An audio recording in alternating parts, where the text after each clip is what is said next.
ইসরায়েলে ভয়াবহ দাবানল, ঘরবাড়ি ছেড়ে পালাচ্ছে মানুষ। MH নিউজ বাংলা, সত্যের পথে অটল। ইসরায়েলে আবারও দেখা দিয়েছে ভয়াবহ দাবানল।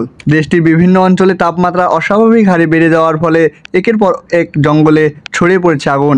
ইতিমধ্যে দক্ষিণ ও মধ্যাঞ্চলে বেশ কয়েকটি এলাকায় আগুন নিয়ন্ত্রণের বাইরে চলে গেছে। দাবানলের কারণে হাজার হাজার মানুষকে নিরাপদ স্থানে সরিয়ে নেওয়া হয়েছে। ফায়ার সার্ভিস, পুলিশ এবং সেনাবাহিনীর একসাথে কাজ করছে আগুন নিয়ন্ত্রণে আনার জন্য।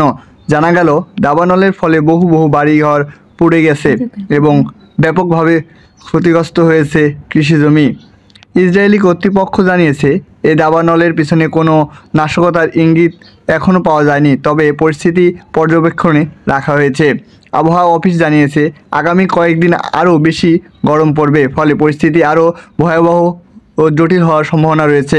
নিয়মিত আপডেট পেতে আমাদের চ্যানেল সাবস্ক্রাইব করুন এবং ভিডিওটি ভালো লাগলে লাইক, কমেন্ট, শেয়ার করতে ভুলবেন না। দেখা হবে আবার পরের আপডেটে।